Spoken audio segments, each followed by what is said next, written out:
Greetings, spiritual soldiers. Here's what's going to happen today. We have a beauteous, difficult, strange, and wonderful task ahead of us. Here's what I'm going to do. I am going to give you the only meditation instruction you will ever need. However, technically I'm not giving it to you because your head is not up your patootie. What I am doing is I am traveling back in time and I am giving my former self meditation instruction. Past Jack. This guy. I'm totally embarrassed by this guy. He's such a douche. Truth be told, my personal meditation practice has kind of been lagging a little bit lately. Bro.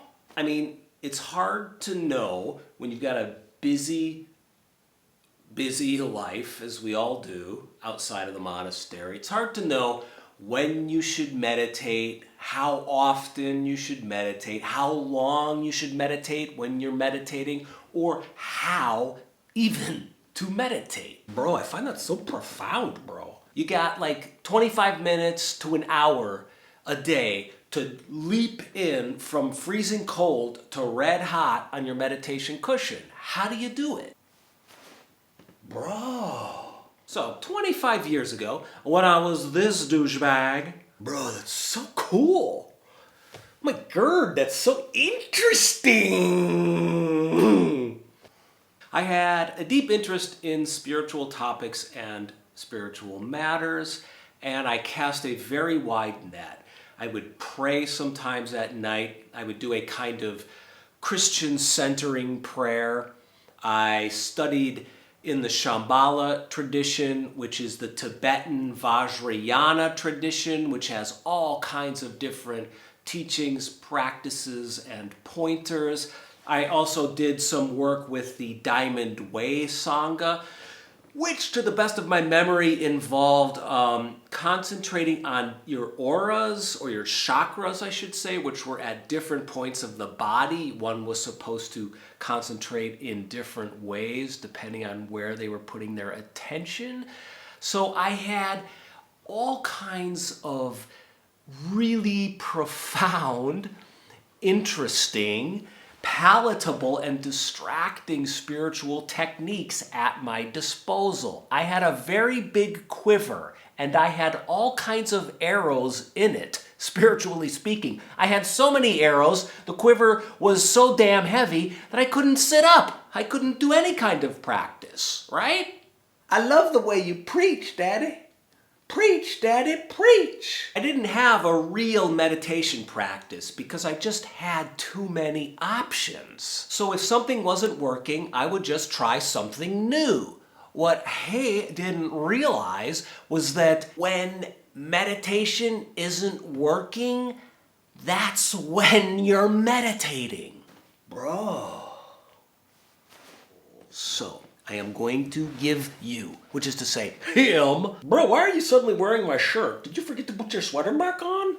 A really clear guide for exactly how to meditate / do Zazen. And I had an insight recently when I was trying to reinvigorate my home practice. And it's so simple, it's embarrassing, but I promise you, I promise him that if you do this very simple thing, you'll have a meditation practice. All right, bro, let's hear it. Okay, Past Jack. When you sit down to meditate, whether it's for 5 minutes or 10 minutes or even just 1 minute or a traditional Zazen 25-minute sit, you are just doing one thing. When you sit down to meditate, you are doing one thing the whole time. You're not doing two things. You're not doing one thing that leads to another thing that goes to the deepest thing. No. You are just doing one thing the whole time. I think you are more eloquent than you are. So, what is the one thing that you're doing when you sit down to do Zazen meditation? You are just sitting. Now we're going to get into the posture in a moment, and we're going to get into what one does with one's mind when one is just sitting. But let's pause for a moment on that instruction, on that principle. When we sit down on the cushion, it's called shikantaza in the Soto tradition. It's just sitting, okay? That's what you're doing. There's no Zen involved. There's no Buddhism. There's no chanting. There's no mantras. There's no forgetting the self, losing the self to find the self. There's no self. There's no Four Noble Truths. There's no God, Christ, Buddha. There's no past, future. There's no bills to pay. There's no and etc., etc., etc. There's nothing. There's just sitting. Do you understand? I'm talking to him. I'm talking to Douchy McGee right here. Bro! Okay? There's just sitting. I know. That seems incredibly boring. That seems incredibly unremarkable. Well, guess what? Past Jack, the reason your meditation practice is flagging, the reason you're lost is because you complicate everything. You think about death. You think about what your original face was before you were born. You don't realize that Zen practice is simple. It has few moving parts to do it and do it again and again, day after day, to cultivate a consistent at-home practice, to become someone who can actually meditate day after day, because that's what you need to do to have a home practice. You need to do it consistently, day after day, rain or shine, mentally. You need to consistently practice. And the way you do that is by doing just sitting. It's very simple. So what does that mean, just sitting? Well, this sitting is basically, you could say, if you wanted to separate it, which you probably shouldn't, but if you wanted to separate it into two things, you could say that it's posture and breath. Bro, that's totally fascinating, bro. Okay, we've broken this just sitting down into two things, posture and breath. I think we need to break it down into three things. Relax, don't go crazy. This is a Trinitarian breakdown here. We've got posture, breath, and mind. All right, past Jack. We're going to explain this in very simple terms now. First of all, posture. So I said just sitting, right? So you've got your meditation practice. You know, your wife is like, oh, come on, let's watch that End of the Animal Planet thing on Netflix. And you're like, baby, I got to meditate, man. And then you go into the other room and you sit down in your cushion. Your body is tired. You want to check your email. You got all kinds of things going on in your head. You're very, very busy in your very, very busy life. So what's next? Okay. Now's when it gets interesting. Now's when you start to become a meditator. You have your cushion. You sit down on the cushion. It's going to be very simple now because your life is so complicated. Your mind is so busy. We do this very simply. Sit down on the cushion. Okay, this probably would be better if I was showing you this. I'm going to sit up straight here. Okay, just sit down on the cushion.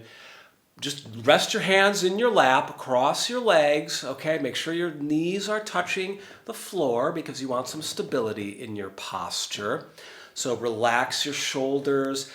Breathe in deeply through your diaphragm, which is closer down to your belly area, beneath, inside your ribs, not up in your chest. Chest breathing is shallow breathing, right? So you've got your hands resting gently in your lap. You can use a mudra, line up your knuckles and your fingers and whatnot and so forth. You can do that in a different video, okay? Relax your jaws, relax your face. Say, do you ever see people holding children, or have you ever held a small infant yourself? Like, I find that the way that one holds one posture in meditation, it's somewhere in between a sumo wrestler right on the edge of starting a match and someone who's holding a baby.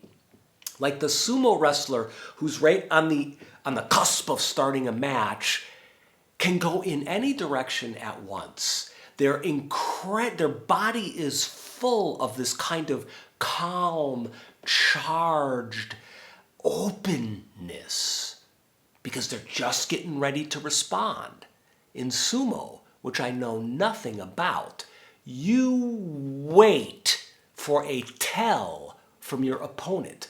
Just a flicker of a muscle. They've moved and you got them. You are more open to them.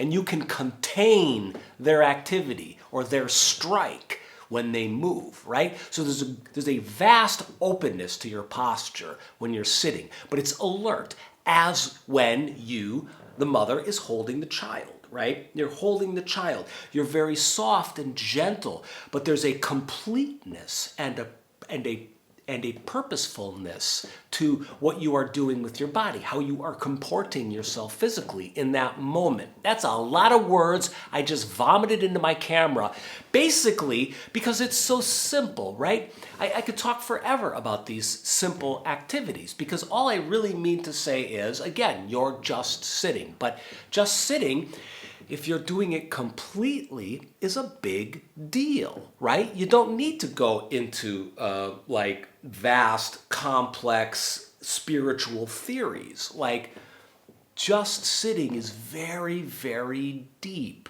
right? So that's why I said that you do one thing and just one thing when you meditate. And when you do one thing, you can go very deeply into it. Okay, so you're holding your body up straight, but not rigid. You pivot your hips, right?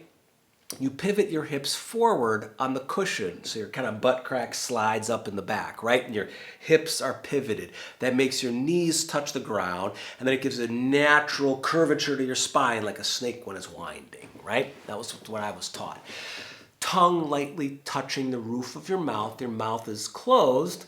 Eyes with a soft gaze. Soft gaze means you're activating your peripheral vision. You're not boring into the floor in front of you. Your eyes are open. You're letting the world in. You're not shutting it out. It's very easy to go into la-la land, crazy times inside your head if you shut your eyes during meditation. So in the Zen tradition, we keep our eyes open with a soft gaze, which as I said is like activating your peripheral vision, with the soft gaze about 3 or 4 feet in front of you, okay? Nose ideally is parallel with your belly button.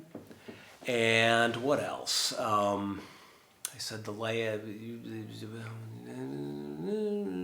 don't know. You know, look up some other videos on Zazen if you're wondering how to do the posture. But that's basically it. You take the posture. It's really important to take a clear posture and commit to it for however much time you've decided to sit. That means don't move, right? So if you're going to sit for 20 minutes, then take a posture where you can hold it for 20 minutes. If that's sitting on the edge of your chair instead of crossing your legs on the floor, so be it. If it's kneeling, seiza, which is like with a cushion in between your butt, kneeling down on top of the cushion, that's okay. But whatever position you ultimately take to do your meditation practice, make sure you can hold that position for the full time. Because like I said, you're going to do one thing for that whole time, just sitting. And that means not even moving while you're sitting, not moving your hands, not moving your arms, not readjusting to get comfortable. However, micro adjustments are very, very, very important. So now we're going to go to breath and mind. Okay, so what are you supposed to do with this? Your noodle, your brain, your human Homo sapiens superpower when you're sitting. Okay, this is the fun part. Now try and get this across to you as clearly and succinctly as possible. Here we go. So the mind is the hard part when you're sitting. First of all, well, you give your attention to just sitting. That's what you do with your mind, right? So when you're a mom and you're holding the child, imagine a triple-headed man with chicken wings for arms walked across the street. Your attention might drift, but then you would feel your baby starting to fall, so you would bring your attention back to your baby. That's what you're doing with your mind when you do Zazen meditation, only instead of bringing your attention to the baby, you're bringing it to posture. And you're dissolving your attention into posture. And that manifests, in my experience, as a kind of awakeness in the body. I'm in my body, right? I'm not in my head. So that's really key, right? because we spend a lot of time in our heads. We spend most of our lives in our heads, telling ourselves stories about what's happening in the present, about what happened in the past, about what we want to happen in the future. We are constantly gauging, considering, reconsidering, calculating, thinking, perseverating. We're doing it so much we don't even know we're doing it. Right now, in your head, you're thinking, this guy is a dork. Why am I watching this? Right now in my head, I'm thinking, they think I'm a dork. Why are they wanting to watch this? Etc., etc. We're always thinking. So again, Zazen meditation is really, really simple. The attention wanders, and all you have to do is bring it back to the sitting. Now, for me, what's helpful is to give my attention to the breath. The breath is really, really important in Zazen meditation. Something interesting is happening when we're breathing. When we're in breathing, we're exchanging inside for outside, aren't we? I mean, we're exhaling, which releases carbon dioxide into the atmosphere. I'm a little embarrassed because I've spoken about this so many times in this video, but it never gets old to me and past Jack, who really needs to hear this. So you're releasing this carbon dioxide into the world. This carbon dioxide is like in your body. Where is it? I guess it's in your lungs, right? And somehow it's coming out of you, and it's becoming part of the world around you. And you're inhaling, and the outside world is becoming part of you. This is the principle of interdependence. It's the direct moment-to-moment manifestation of this truth that we always hear about, this truth that past Jack wanted to know and experience, which is that all things are one, we could say. All things are one. We're all different inflections of one holy Om, or we're all ripples on one wave.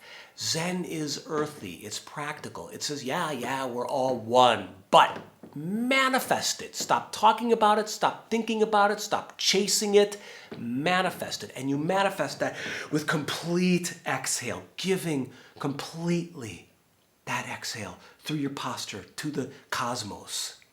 And then you inhale the whole cosmos into you, into your posture. And then your mind starts to drift and it says, wow, I just inhaled the whole cosmos. This is it. This is Zazen. Remember, stay humble, keep it simple, stupid. Just when your mind starts congratulating itself or flagellating itself, take that energy of thinking, turn it into attention, give that attention back to just sitting, posture and breath, okay? You are dissolving the thinking mind. It's just about attention. The mind, thinking mind, the perseverating, yammerating mind that drives you crazy on the Zen cushion and in every other aspect of your life, probably, if you're like me, or him, past Jack, that thinking mind is driving you crazy. When you sit, you turn thinking into breathing, right? My God, you're so smart, future Jack. God, I really want to be you one day. Yes, I know I've given versions of this talk many, many times before. But the thing is, it's really hard to maintain a consistent home practice for some of us. Future Jack, why do you have a saggy thing on your neck? Ew. And what I found helpful to me lately as I kickstart my home practice again is a little bit what I said earlier. When meditation isn't working, that's when you've started to meditate. So it's been helpful lately for me to remember that my job isn't to meditate. That's not my job. I'm a small man, a tiny little speck of perambulating mobile bones and flesh and organs on a crappy little global suburb in this massive, massive cosmos, right? No, I don't know how to meditate. fortunately, I can do my job, okay? And my job is really simple. I just sit on that cushion for 25 minutes and I hold my posture. So I make many micro adjustments with my posture. I bring my attention back to my posture. I re-manifest posture. I turn thinking into posture. I do posture. That's my job. I don't have the job to meditate. I just hold the posture and wait for meditation to show up.